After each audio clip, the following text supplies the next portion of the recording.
super glad to have so many people joining for such an important conversation.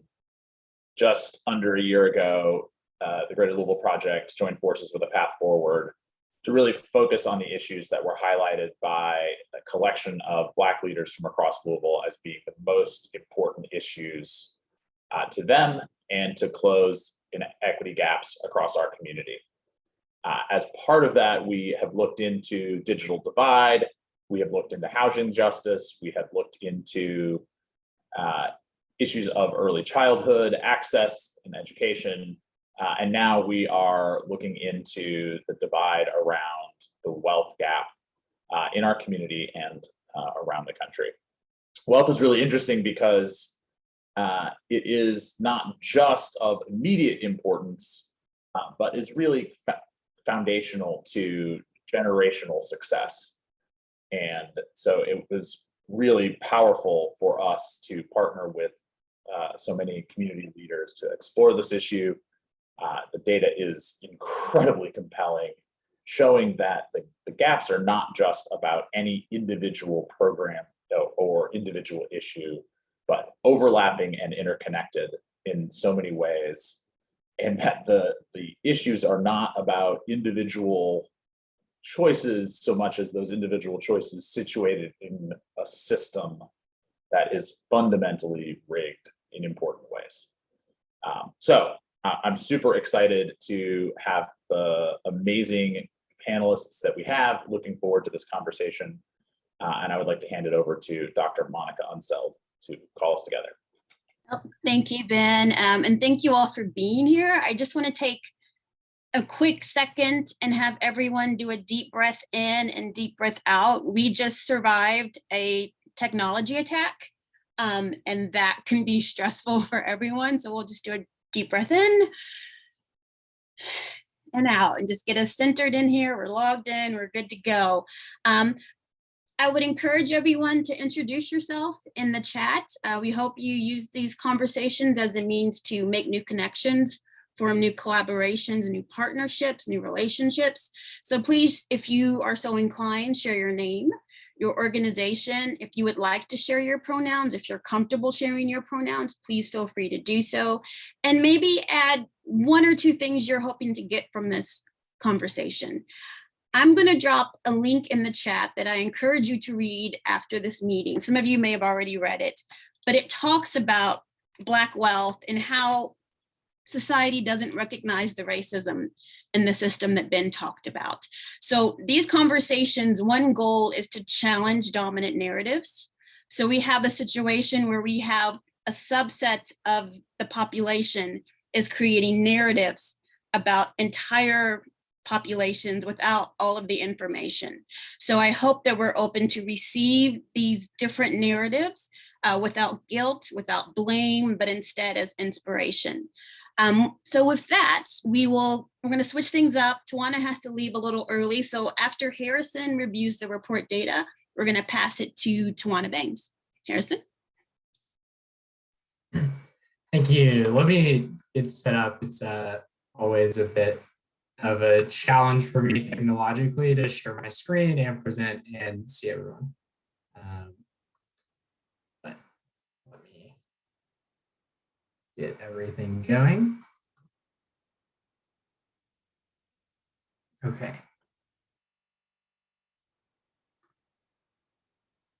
Share screen. Okay, can you all see this PowerPoint? Okay, great. While I'm going, if you all have any questions, feel free to post them in the chat. And I might be able to catch them while we're going, but Monica, if you could also help me figure out the questions from everyone's intros that are still going in the chat, that would be really helpful. So I'm going to talk about the data that we've compiled for our Black Wealth Report. And I'll start by saying that this is a topic that is a lot more than just the dollars and cents. We have some limited data about income and financial assets and business ownership, but wealth extends beyond just that. So we've tried to create kind of some background information around this topic to hopefully answer people's questions and shine some light on a couple aspects of it. But this report isn't comprehensive and doesn't touch on every aspect of Black wealth in Louisville. So I will jump in. Based on national data, there's a large and continuing racial wealth gap in this country. The median white family in the United States has a net wealth of $188,200, while the median Black family in the United States has a net wealth of $24,100. And that's less than 15% of what white families hold. When we look at how this has changed over time, we see that it's pretty ingrained. There has been pretty little movement in terms of household wealth, in terms of the racial wealth gap. It's not something that's closing. So that means that it's not something that is going to be fixed over time unless there are a lot of intentional efforts put towards closing it. As a matter of fact, I was reading some interesting information this week about people's perceptions of the racial wealth gap. And over the last 60 years, when you ask people, both Black and white, how large they think the racial wealth gap is, what we've seen is that over the last 50 or 60 years, people think the racial wealth gap is getting smaller and smaller and smaller. And in reality, it's staying about the same. So depending on what area you're in, you might know this data back and forth, or this could be surprising to you. I assume you all are pretty informed, but here's the data for you all to share. So we're going to get into a little bit of the contributing factors to the racial wealth gap, and I'm going to keep going with some more national data before we get into the local data. This graph is from the Federal Reserve Bank of St. Louis, and it shows ownership participation among different racial and ethnic groups in terms of assets. Basically, what that means is this graph shows the percent of people who are white, Black, and Hispanic across the country who have wealth in a home, in a business, in stock, bonds, and mutual funds, and then defined contribution retirement accounts. The main point I want to make in this is that people of different racial groups have access to different assets to build wealth. You can see the tallest the tallest line on this graph is the home ownership line for white families. More than 70% of white families have wealth in a home. But if we zoom over instead to the blue bars, which represents wealth for Black families, what we see is that homes are by and large the most common asset that Black families have to build wealth. It's much, much higher than other forms of assets. And then if we look at the second category, which is businesses, we see that there's a lot lower Black business ownership across the country compared to white business ownership. And also that business ownership is a lot smaller of a percentage than home ownership. And while business ownership is a really important driver of wealth creation. This graph is similar to the last one, but instead of showing the percent of people who have different assets, it shows the median value of those assets. And I will direct your attention a little bit by blurring out some of the less important data. So this just highlights the bars for Black people across the United States. What you see is that the median value of a business that a Black household owns is about the same as the median value of their home. So this helps us kind of point in the direction saying that business ownership is an important element of wealth creation. Because what we find is that for Black households across the country who own businesses, it makes up a substantial portion of their wealth. However, when we start diving into local data and looking at the amount of business ownership here in Louisville, what we see is that there are very large racial disparities. This data is specifically for employer businesses, so businesses with at least one employee other than the person who owns it. Those businesses comprise a relatively small percent of all businesses, but they make up a really large percent of revenue. So, for example, I have an LLC for work that I do. I'm not an employer business and I don't make very much money. And that's not really what we're focusing on. What we're focusing on is businesses with employees and potential to grow. This graph on the x-axis shows the percent of residents who are Black in Louisville and our peer cities. And on the y-axis, it shows the percent of businesses that are owned by Black residents. The solid black line shows what equality, just in a numerical sense, equality would be, where if, say, 10% of residents were Black in a city, 10% of businesses in that city would be owned by Black residents. The dotted line shows the actual ratio across our peer cities. What we see is that reality is nothing close to equality in this data. And what we see is that Louisville falls below the average of our peer cities. A common question is, what are the Black dots that are really high? And those are St. Louis and Kansas City. And I can talk a little bit more about that if anyone has questions in the question and answer afterwards. However, when we expand our focus from just employer businesses with large amounts of revenue to entrepreneurship and business creation, what we see is that there's a much different story. This graph shows Louisville broken down into zip codes, and it shows the number of businesses that were created just based on data from the state of Kentucky in 2020.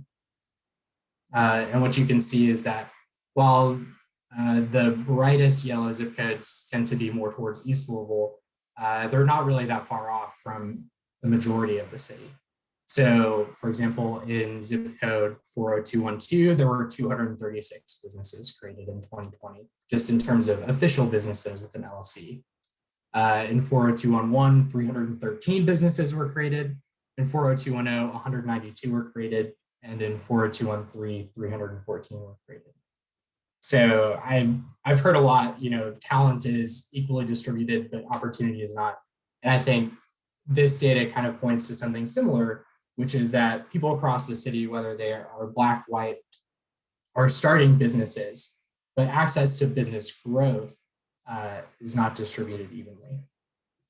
So I'm going to flip back to a little bit more national data on that topic before jumping over to home ownership, which we think is a really important element of people being able to create businesses and grow businesses.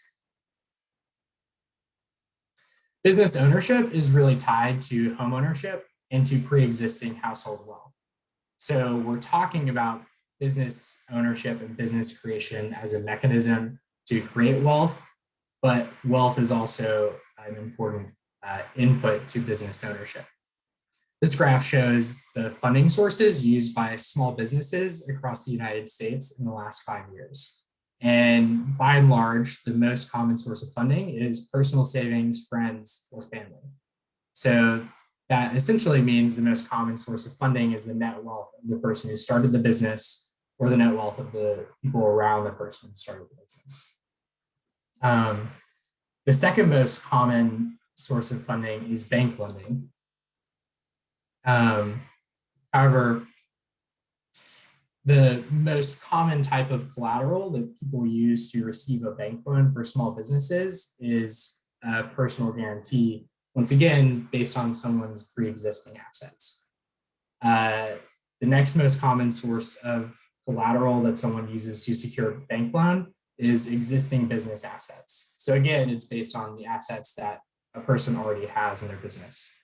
And the most common source of collateral after that is personal assets. Once again, the ability to create a business and get financing for that business is very much tied to a person's network and to the wealth that a person already has. Additionally, 88% of businesses rely on an owner's personal credit score to obtain bank financing. So these all show different reasons why pre-existing racial disparities in wealth are barriers to entrepreneurship and business growth in particular. However, I think the other important piece of of this is homeownership. And homeownership is both related to assets that can be used for business creation, and it's also directly tied to net wealth. However, there's a very large racial disparity in home lending as well in Louisville. This graph shows the number of mortgages that were issued by the race of the recipient from, I think, around 2005 to 2019. What you can see is that in the most recent year of the data in 2019, per person, there were more than double the number of mortgages issued to white residents in Louisville as there were to Black residents in Louisville. Again, this is tied to historical inequalities, historical discrimination, historical racism, and redlining. In a system where Black people in Louisville have been historically excluded from home ownership and asset creation, it further disenfranchises people and makes it difficult to access credit to buy a home, and that feeds into other aspects of wealth creation. Another important piece of this is across Louisville, assets and homes are valued differently depending on the neighborhood. This data is based on some research from Dr. Andre Perry from the Brookings Institute. He's spoken around town a couple of times, so you might have caught him at one of those. But this is comparing the devaluation of assets in Louisville to the devaluation of homes in Black neighborhoods in other cities. One second.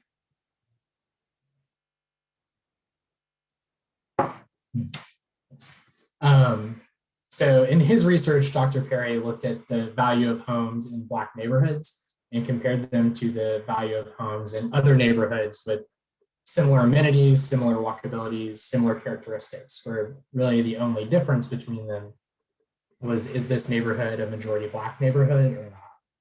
What he found was that in Louisville, based on his research, homes in majority Black neighborhoods were valued 27% less than comparable homes in comparable neighborhoods that were not majority Black.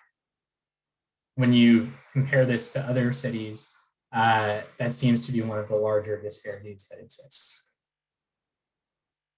And this contributes to the equity that people are able to build in their homes. This is a lot of data to put on one slide, but this shows changes in home prices over a period of 22 years. This data is based on a housing price index that doesn't just show home prices, but it shows the equity that accumulates in homes by controlling for the impact of construction, the impact of inflation. The map on the left shows the prices in 2020 for a home that would have been worth $100,000 in 1990. And I misspoke a second ago. This graph isn't controlling for inflation, but it is controlling for the impact of new homes. So say, on your street, if a new home is built for $1 million, this calculation doesn't include the value of that new home. But if the value of your home went up because of that, it would be included. What we see is that the zip code where prices increase the most, which would be in 40212, highlighted in blue. A home that was $100,000 in 1998 would have been about $250,000 in 2020.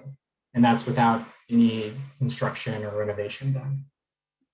What we see is that in 40212, that same home would be worth $135,000 in 2020.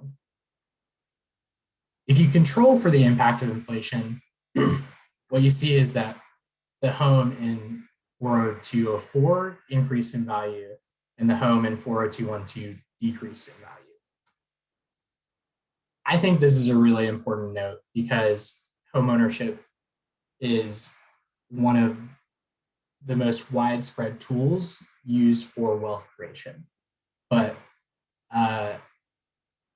it does not work the same for everyone depending on where you live in Louisville. And I think that's really important to note when we try and create policies and programs to help people build wealth, and when we try and assess how our city values homes and values properties and values communities. This tool is available on our website, and we can send it out so you all can play around and look at different zip codes, different years, different home prices, and control for inflation.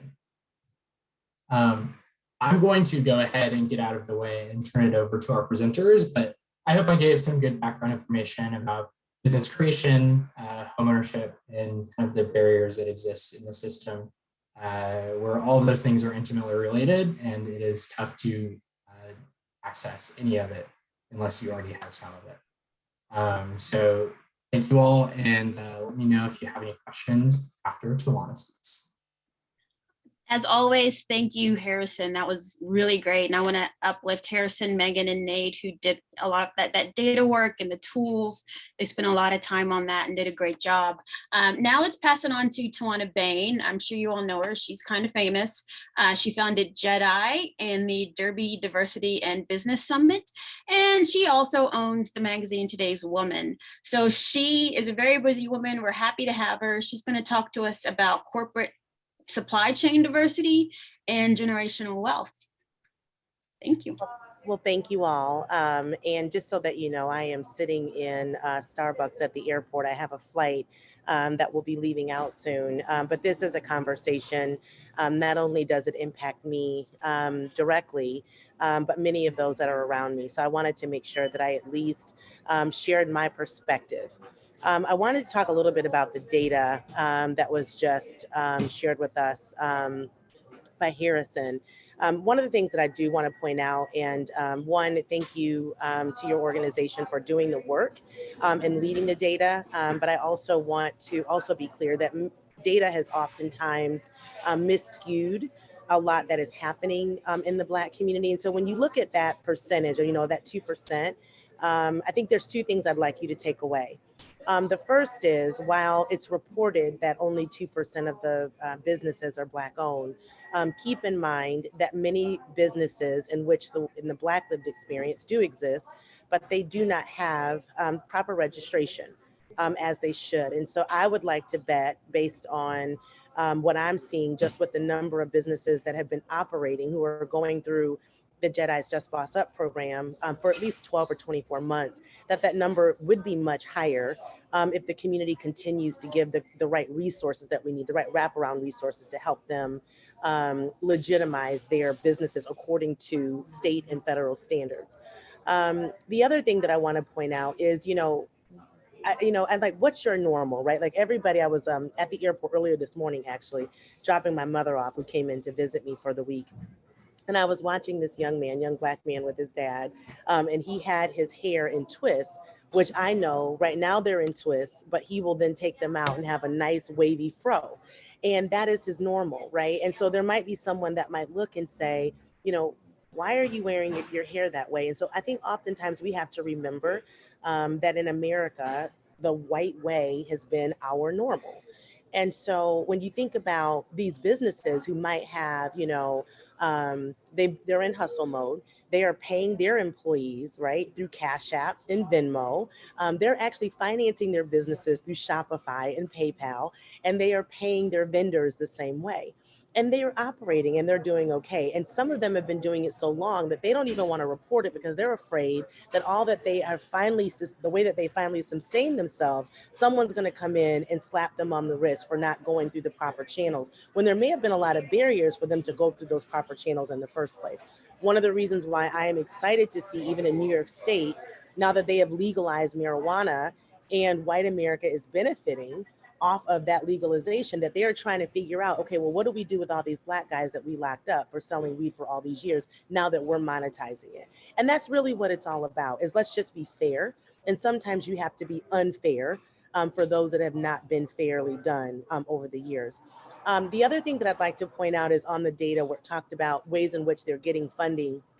They talked about financing family and friends, and you saw that 15% where it said none.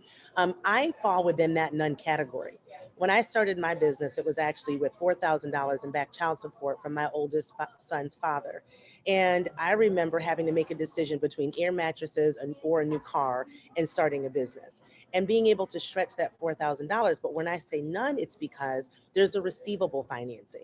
And why is this so important for when we're talking about supply chain and wealth creation? So often we hire in, small businesses and small Black businesses, and then we're a little perturbed when they are a little antsy about getting paid. When we talk about cash is king in business, well, $50,000 might be important to somebody, but $500 can be the difference between them making payroll, right? And so that's really important to understand. They may have a person that they owe $100, they may have a vendor that they owe $75, and that $75 might be the way in which that vendor is going to feed their children, and that $100 might be the way in which someone's going to pay their light bill.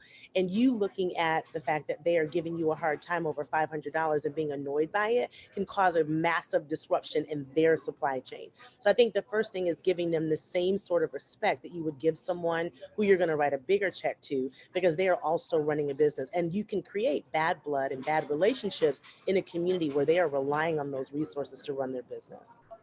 So I think it's just important to have that perspective, because if we don't have that perspective, understand that they will never get to the point where they can be a Tawana Bain, because Tawana Bain came up through all of those nuances. I came up through people that thought and looked down on me because I was in dire straits for $3,000. And it was embarrassing that I would have to call the number of times that I did, and I would be put off and put off and put off. And some to the point where they thought it was actually comical. To see how long they could make me wait, not understanding that while they were making me wait, I had people quitting. I had people, dragging my name through the mud because they didn't get paid. You didn't necessarily get paid because I didn't want to pay you.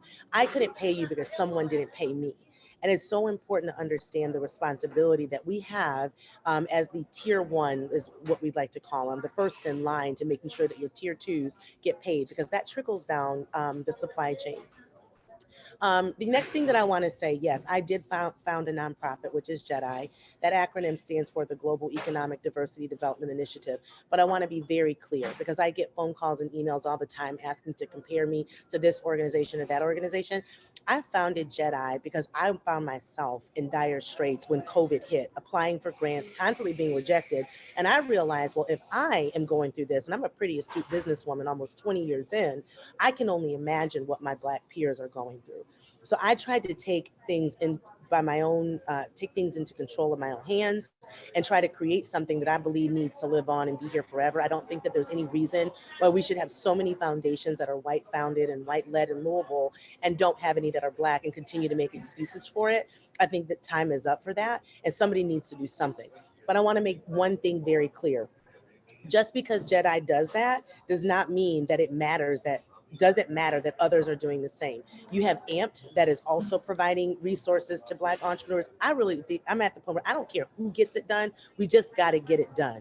We have to be at a point where we are willing to watch a community catch up, because having people sit around giving you the left eye and being upset because they recognize that majority of these buildings that are being built or have been built in our community were bought with Black bodies, it's not okay anymore. Right. And so we wonder where the anger comes from and where the frustration comes from. Well, I tell you what, you continue to have people driving down, parking in, and working in buildings that their ancestors helped create or invested in with their bodies, and they don't own any. We got a problem on our hands. It's no different than if women continue to walk into boardrooms and they continue to see men at the helm and they don't make space for other women. Eventually, somebody's going to get pissed off and start flipping over tables. So I don't care where the support comes from. I don't care who undergirds it. But the bottom line is we need 1,000 of them. We need more than 1,000 of them, just so that everybody can catch up, so that we can live in a world where no one feels as though equity is not at their fingertips. The other person that has founded and been investing in Black business is Nishan Trebu. She has Manhattan on Broadway. She just did a fabulous event with Melanair down at 4th Street Live. There are just so many people that are doing it. So again, it's not a matter of necessarily just one or two. We need to be intentional on how we support them all, because everybody's doing the work, and whether or not someone's better than the other, that's a decision that you need to make, but understanding that all of it needs to get done. And so now I want to come to supply chain. So I have been fortunate, after almost 20 years of zigzagging across the country, and not only just utilizing local chambers to make connections and to do business, but also leveraging networks that specifically focus on certification and making connections for Black business. And one of those organizations, many of you may not be as familiar with, unfortunately, we lost them several years ago. They were headquartered in Louisville, actually out of the GLI office, and that is the National Minority Supplier Development Council. Within our region, the local council was the Tri-State Minority Supplier Development Council, covering Tennessee, West Virginia, and Kentucky. They're no longer headquartered here. You would have thought that that would have made national or local news or front page, but it didn't, but it should, right? Because when you talk about a organization that was truly curating and making connections to help Black businesses grow, it was as though they came and they went, and the only people that really were upended by it or upset around it were the businesses that were actually benefiting from the connections that we were making. I know that my business ended up landing a contract with Humana almost 15 years ago, specifically through that organization. And that one contract has been able to employ hundreds of people since then, and has allowed us to procure thousands of goods that we've shipped around the world. But so I want to preface that, because if we're going to talk about business and we're going to talk about Black wealth creation, we need to understand that there are specific resources that are void in our community, and we need to become advocates on ensuring, okay, if that organization is not thriving here, what are we creating? What are we investing in? Because they're thriving around the country. To my mid-sized employers and my larger employers, I talked about the importance on the receivables end or the payables end, and making sure that these small businesses are paid on time, regardless of how small their invoice. And that's really not your decision to make on whether or not it's that significant or important. But I also want to just talk about intentionality. It has really blown my mind at how many people, say that, they can't make this happen or they can't make that happen. When I realize sometimes it's just a matter of picking up the phone. It's just a matter of getting out of your comfort zone and going into spaces where you may not be the majority. But it is so critical to be intentional. Now, what I'm not saying to you is that I want you to just hire every Black business because they're Black. I mean, that is just so it's an insult for those of us that get told that, like, oh, well, I'm not just going to hire them just because of it. I'm not asking you to. But what I am saying is that there are so many of us that are extremely talented. And if you know that, sometimes, like I said earlier, you have to do some unfair things to people that have been done unfairly. Push them to the front of the line. Listen, she's capable. We don't have any. It's no different than when people say, hey, I'm going to pick a woman to sit on the board because we don't have any. Okay, pick a Black person to be in your supply chain because you don't have any. Look at your spend, set some goals. For my females on this call who have husbands that are in purchasing departments or in influential decisions, ask the tough questions. I tell people all the time, my significant other is not Black, but I do take a look at your board. I do take a look at what you're spending. And sometimes people don't know what they don't know. But if you don't ask the question, if you don't encourage or say, here are ways in which you can do it, they're going to keep doing things the same old way because it's easy, right? It is so easy. And so I encourage you to speak up. Ask them, if they're if they own their own companies or if they're in influential positions or decision-making roles, ask them what it is that they are doing. We do have influence that way at home to get the men in our lives to really think and to be champions of change and making a difference. On the supply chain side, when we talk about wealth creation, I think back to being in the midst of COVID and all of my business being completely shut down, unsure how I was going to turn things around. And it was my business of almost 20 years of getting a contract that allowed me to make all of the investments that I have, not only in getting my other businesses online, but also the investment in Jedi. So what exactly does that mean? Me being a business owner, not receiving a handout, working my tail off for all these years, being in position as a supplier is what allowed me to be prepared to take advantage of that opportunity. If we are not allowing Black businesses access and opportunity to working in the supply chain, when things happen to their businesses and you're looking for that talent, right? You don't have it. You can't say, I want to make an investment with somebody that you know and that you trust.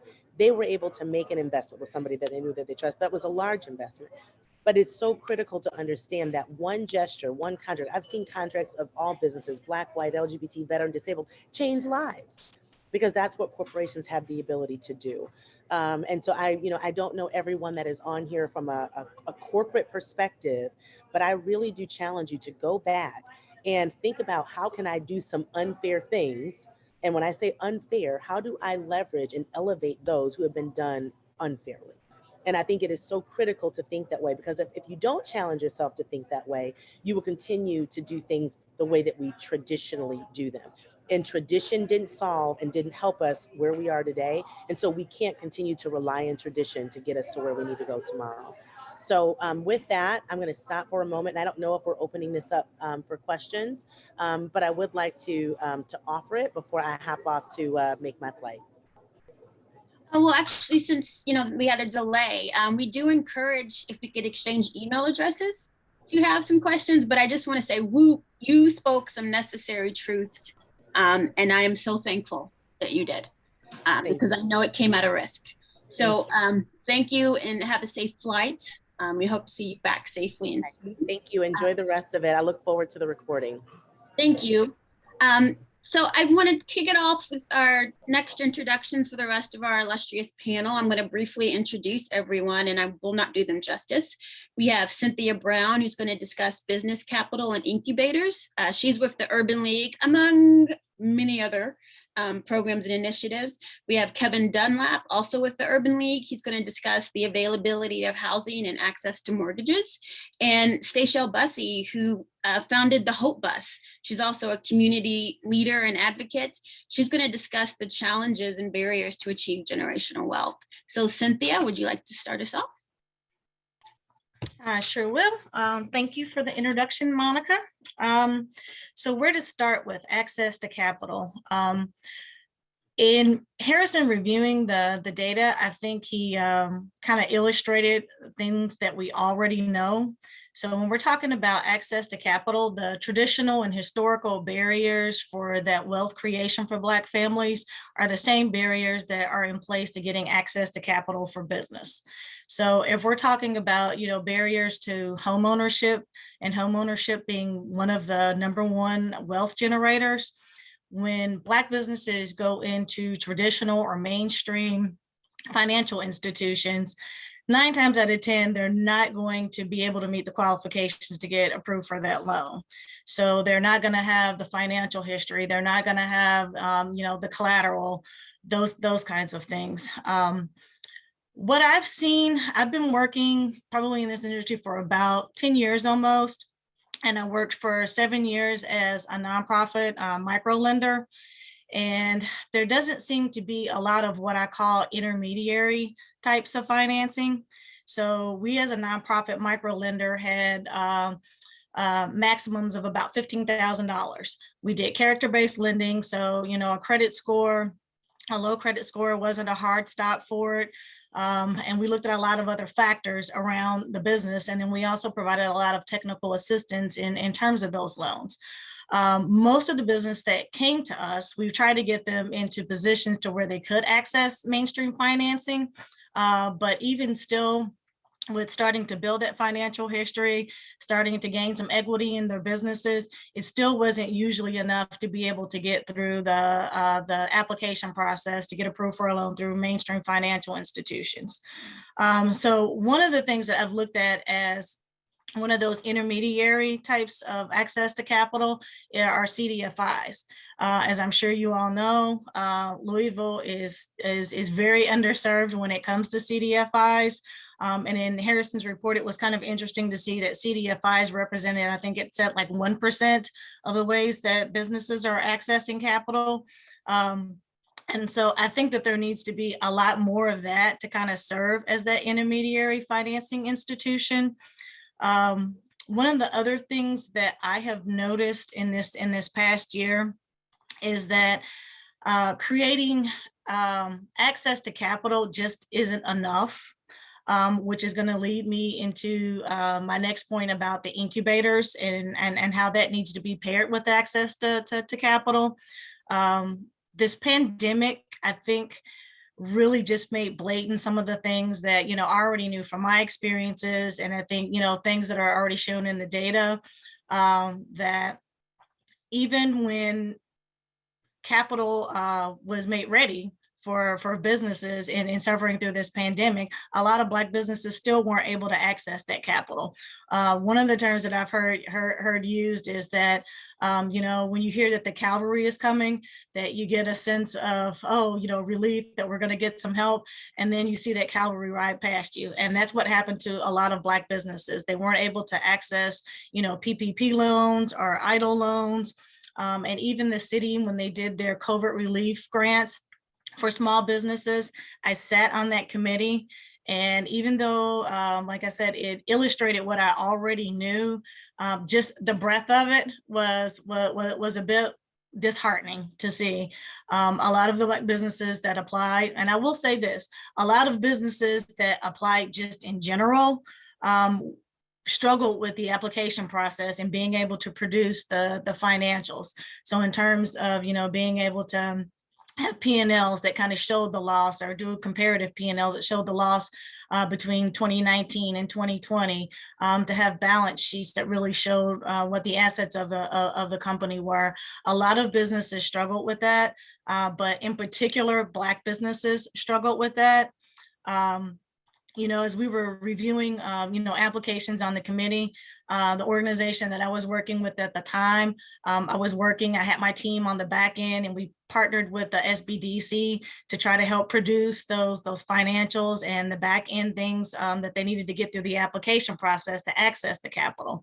So it really showed that just having the capital there and having the capital available isn't enough. So there has to be pathways to capital created as well. So I think one of the things that came out of that is, in particular, I worked a lot on the development of some of the initiatives for the path forward. And that is why I'm at the Urban League now, and I'm leading that work and how those initiatives get rolled out. One of the things that we're doing is working very, very closely with AMP's Russell Tech Business Incubator.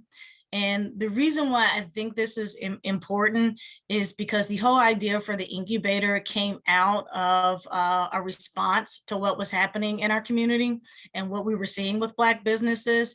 And to Tawana's point, that need for those wraparound services. And so the model that, Dave Christopher, who is executive director over there, has created is a model that intends to remove all of the barriers to a Black business getting up and growing and being strengthened. That idea of having those strong, stable businesses are going to be the way that we create those pathways to access capital. Dave's program is looking at really taking care of all of the kind of first things that are barriers for a business getting started or getting out of the gate. So when it comes to buying, inventory, of getting the LLC registered and making sure that all of those structural components are in place for the business. The incubator is looking at taking care of all of those things, but also from the standpoint of, personal. For a lot of these small businesses, the business isn't necessarily separate from the personal. I think we always recommend that, you keep your finances separate, that the business financials are separate from the personal finances. But when you're looking at it as a whole, those things are not separate for those businesses. So having a personal setback, whether that's something that could be in terms of housing, something that could be in terms of mental health, things with children, those are all going to have an effect on the business as well. And so Dave's program is really looking at addressing a lot of those issues as well. So, within the programming, they may take an accounting class, but they also have access to a mental health counselor as well. And so I think the idea of how we create those pathways is by having really strong businesses. So when you have really strong, stable businesses out of the gate, and within that, that first year, or even, in that growth stage of the business, because that gets tricky for a lot of businesses too, when they experience that first growth spurt of how to handle that in terms of capacity, cash flow, those kinds of things. And so I think if you stabilize those businesses, typically out of the gate or when they're experiencing those growth spurts, then you have really strong businesses. And when you have really strong businesses, you have businesses that are ready to take on capital, that all of those things are in place so that when they get ready to apply for that financing, that financial history is there. They typically will have some equity in the business or some collateral to be able to use for that. And also to Tawana's point, I think one of the things that I've also seen this year in response is she's right. There are a lot of different programs, that have come online within the last year in terms of incubators and accelerators, and different programming, and they all are absolutely necessary.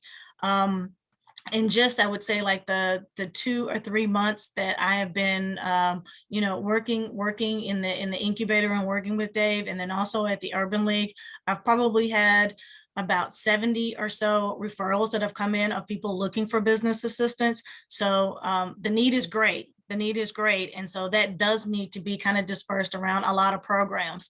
And then not every program is going to be right for every business. I think that we tend to think in these broad strokes of this is what a business needs. They have to make sure they have this and they have this and they have that, and look at it in this kind of really non-individualistic way. And from my experience, every business owner's situation is going to be a little bit different. And I think that, as providers, we need to be able to take the time to really focus in on what that business owner's needs are.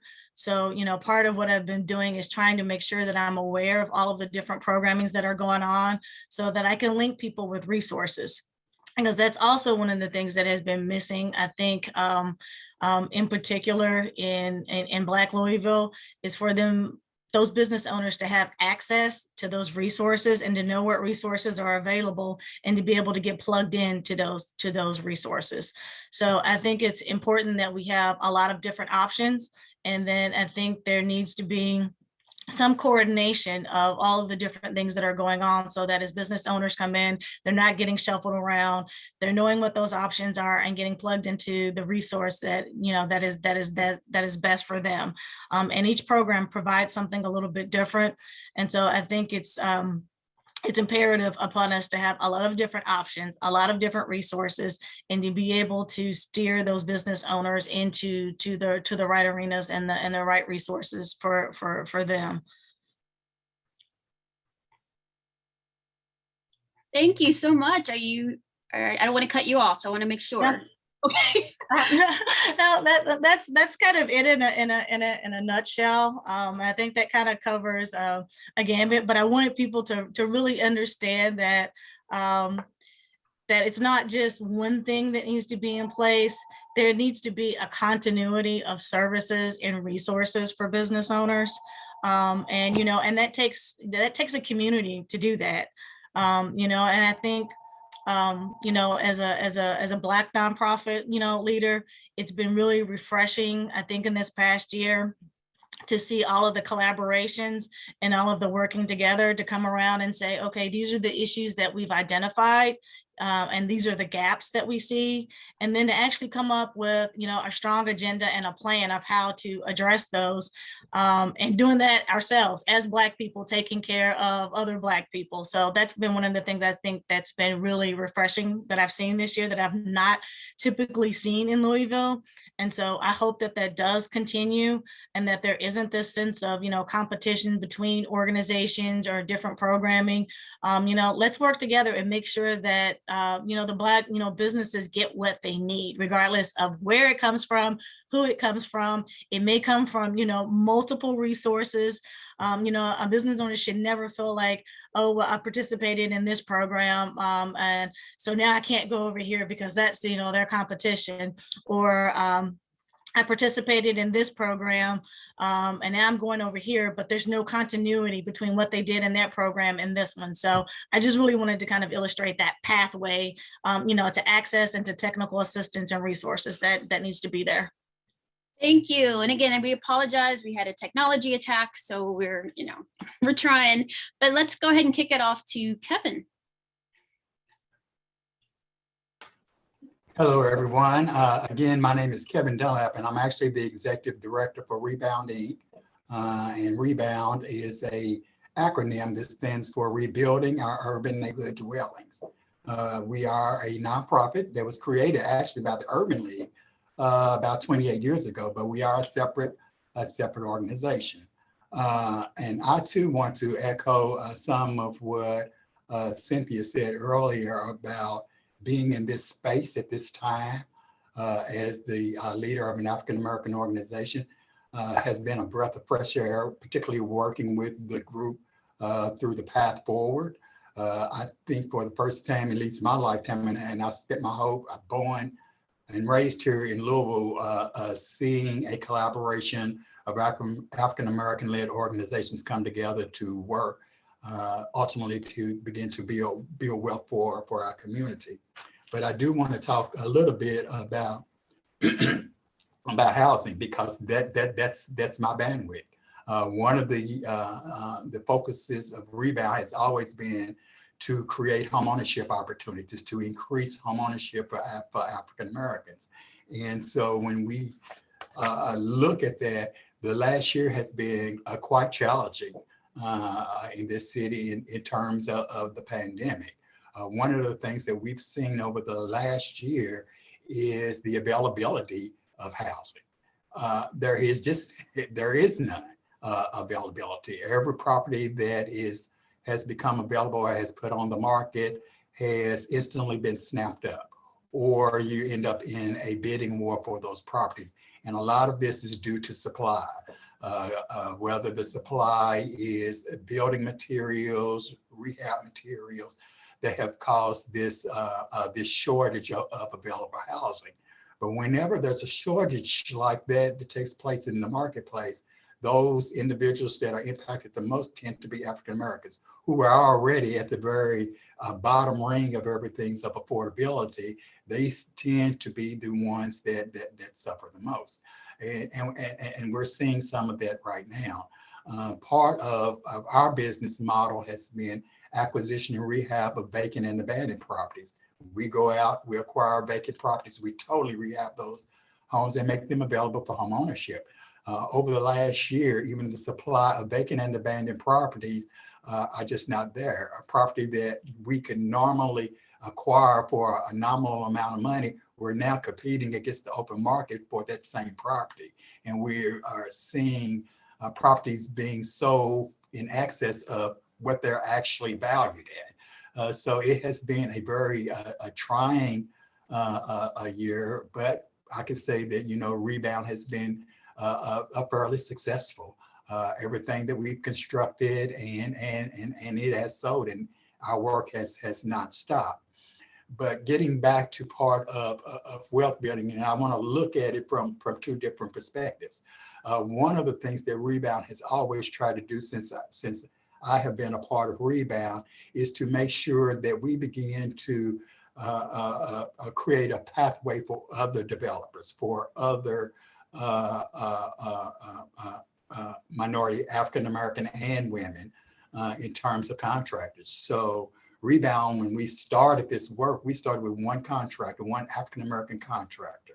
And now we're up to 5 contractors, all of which are African American and or women. So 2 of our contractors are African American females. And I was very intentional about doing that because this was an area, particularly in housing, where we're not always seen. We're not always seen at the table in terms of construction. We're not always seen in terms of leading a housing development corporation. Just think where you are right now and think about this city in general. Can you think of any other nonprofit organization that does housing that's led by an African American? And I challenge you to think about that. And so, I have been very intentional about bringing up and working with others to bring them up in this space. But going back to homeownership and focusing on increasing the homeownership opportunities for African American. I think part of what Tawana has said in her presentation, as well as Monica, we all don't come to homeownership and wealth building at a level playing field. So oftentimes we have to look at how do we get to where we need to get through using different models. And typically the model for homeownership is, you want to buy a house, you go to the bank, you get a loan, you buy the house. That has been the typical model. But when you're talking about African-American community, well, there's a whole lot of other nuances that go into that. Well, first of all, I'm not at the same income level as my white counterpart who went to the bank. So I can't qualify for as much as you can qualify using the traditional way of getting finances. So one of the things that Rebound is doing and has done is create different pathways to home ownership. And those different pathways could come in a number of ways. One of which is a lease purchase option. So you may not be ready to buy right now, but you're working on it. Or maybe you've started in a job, but in a year from now, you're going to get this, move up to a new position in the job. Maybe lease purchase is fine for you. So we're creating different models to creating home ownership. But on top of that, we're looking at how can we increase home ownership quicker or create wealth quicker. And one of the models that we've tested and it seems to work is this model of a duplex. Actually having a low to moderate income family buy a duplex, and they have a renter on the other side to help offset the mortgage payment, as well as begin to create some form of wealth quicker. And so, Rebound launched that, and we are in the process of elevating that. A newer model for us, particularly in West Louisville, is the idea of the condos.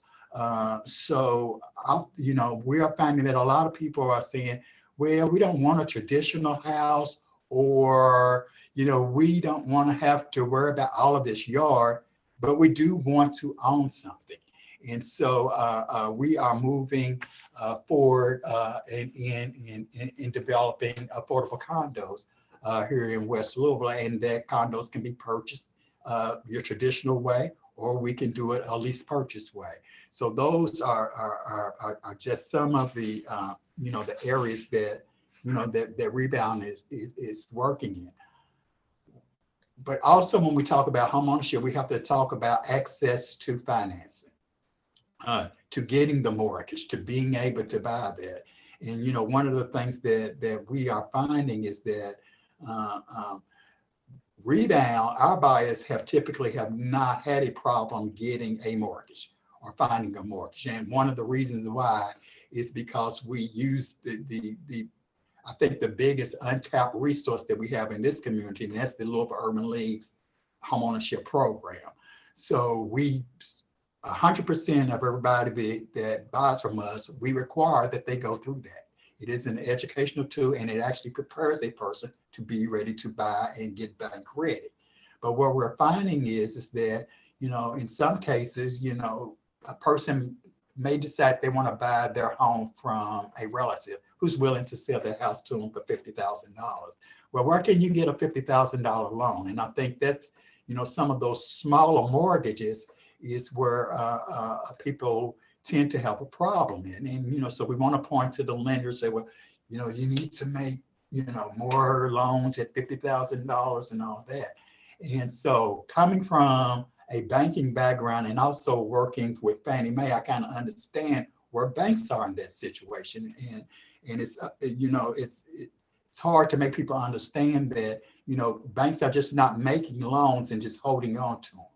In order to keep liquidity in the market, they have to have the ability to sell those loans in the secondary market so that they continue to have money to make mortgages. And there has not been a lot of action in the secondary market for those smaller loans. So that's why it goes back to something that Cynthia said, what is important that we don't have in this market that other markets do, and those are CDFIs. CDFIs have the ability to do mortgages at that small levels, $50,000 loans, $60,000 mortgages, but we just don't have that capacity of CDFIs here in that city in order to do that. And until that time, until there is, that level of lending in place, we're going to always run up against that situation of being able to provide mortgage financing at that particular level.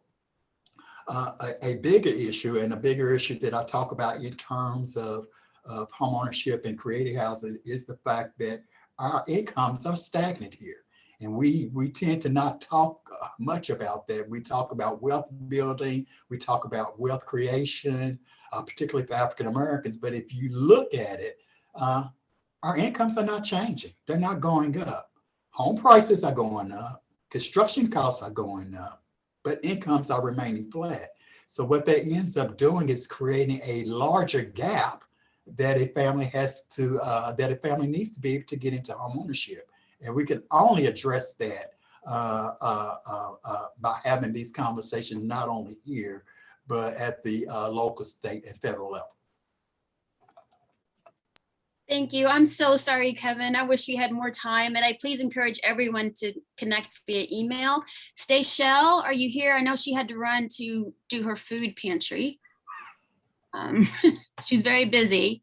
But while we're waiting, since we have time, we'll see if she's able to make it. Are there any questions, any points where anyone would like to connect? Feel free to unmute or put it in the chat.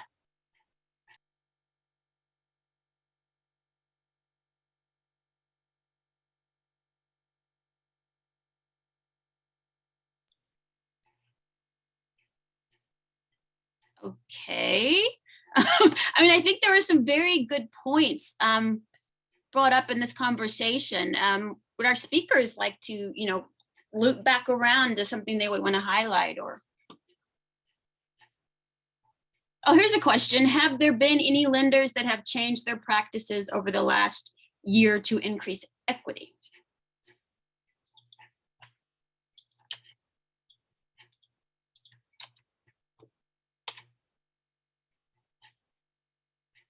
I wonder if that pause is an answer.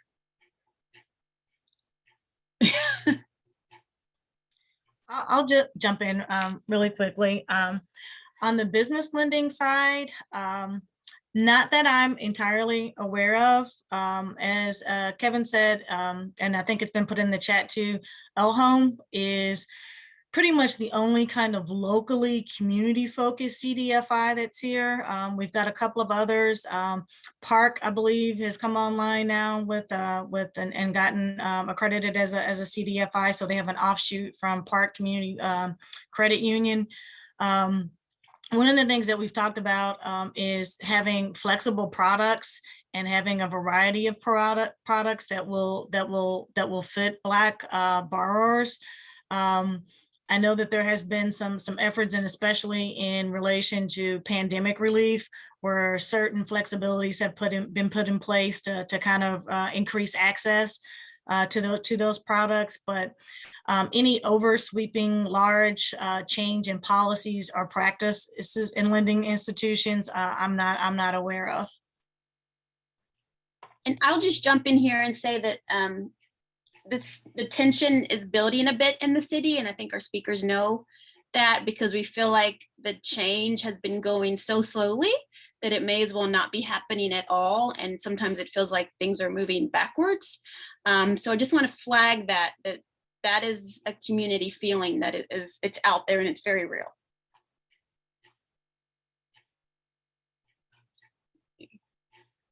All right, so here's another one. What can be done to help the hustle businesses like that we see on Facebook, come pick up your plate? How can we get them to be, registered businesses? What can be done to help people take that step?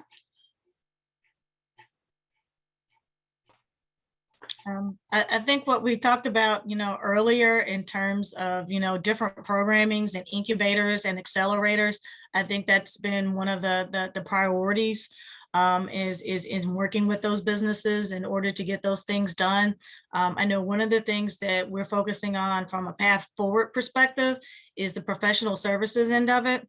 So making sure that, Black businesses have access to attorneys in order to, to figure out what type of entity they want to create and to create that structure and to do it kind of right from the outset. Working with accountants to get their books together and making sure they're getting registered for, federal taxes, local taxes, state taxes, those kinds of things. And then, of course, Tawana talked about her program, Up, which is basically that's exactly what it does. But the thing is that we just need more of it. The need out there is really great. And there just needs to be, more providers, giving access to those types of resources. But as a quick follow-up, do you think that there needs to be a grace period initiated at the local, state, government level for these businesses so they're not penalized? I'm not sure exactly like how helpful that would be. A lot of the small businesses in terms of registering for an LLC, it's a fairly straightforward process. Is that most just don't know where to go or or how to do it. I think with a little guidance, it's a fairly easy process to get that put in place. Now, with more complicated businesses that are either becoming corporates or S corps, those kinds of things, they will take a little bit more legal involvement and a little bit more complicated. But just to get a basic LLC and to get registered for your tax IDs is not a really complicated process. So I think it's just making sure that they have access to the guidance to be able to do that. Another question, what is the role of philanthropy in supporting businesses?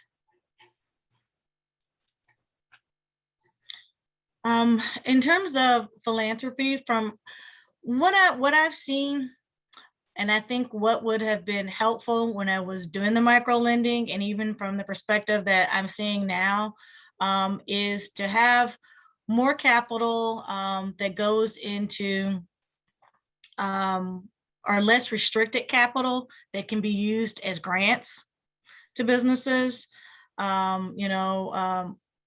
Ones that can, be used to see revolving loan funds that's unrestricted in that way would be helpful. So I think that, philanthropy has to kind of understand that, to Kevin's point, that we're looking at different models now. What has happened traditionally and historically doesn't work. And then, what has been in place, Black businesses haven't had access to it. So we're looking at, creating different kinds of models. So if philanthropy could support that and not just see that, these models are new models. So inherently they're more risky, et cetera, those kinds of things. So I think that, philanthropy kind of took that into consideration of kind of what's coming on now and how business services are evolving, and being able to support those with dollars, I think would be helpful. Thank you. Just want to flag, we have a question from someone from Indiana wants to get to know us better, so please share your information. And then one more question, and then we'll toss it to Ben. What are 1 to 3 of the most important things that we can do to advocate with local government for policy change?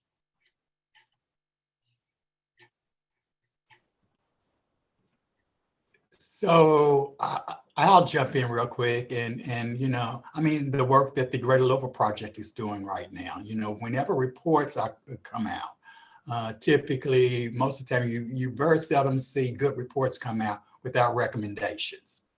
And usually recommendations are some of the a good start in terms of, how to, contact your legislature or your metro council or whatever.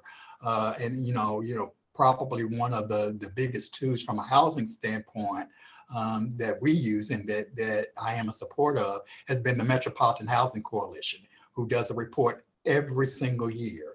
And every single year they have recommendations in there, and they have recommendations in there from legislative recommendations that need to be made. And I think that kind of gives a sense of at least where to start. And feel free to call any of us that's on the panel. I'm sure any of us can recommend to you So, some specific things that, that can be done. But before you flip it over to Ben real quick, I do want to make a comment on what Cynthia had just said in terms of where philanthropy can fall in. I think for so many years, philanthropy has been very absent in the support of African American and the work of African American and the need for African American. So we're in a space and time right now where everybody has become aware of where this large gap has been, and everybody's looking at where they can plug in at. And again, I think supporting organizations like the Urban League, who is doing this work, and I'm not just saying that because the Urban League was the creator of Rebound, but I mean, you have to continue to invest in these areas that are actually making a change. And you've got to take risk. I mean, as a developer, we take risk all the time. Everything that you invest in is not going to always work. That's fine. Let's move on to the next thing. But you can't continue to do things the same way. And here we are, and we're still getting the same types of outcomes. And I think I kind of made the analogy earlier that incomes in the African American community, particularly West Louisville, are not going up, but property values are steadily going up. That creates a gap that has to be filled. A mortgage is not going to fill that gap. It's not going to fill that gap. This is a space that a foundation clearly can provide, that type of gap. Because the last thing that we want to do is actually to lower the sales price of a home in a particular neighborhood, because then you start to decrease the equity that everybody else is gaining in that neighborhood. So that gap has to be filled by somewhere. So I'm going to stop now, Monica. Back to you, and thank you. No, thank you. What you said, I was like, yes, thank you. So with that, I will pass it to Ben.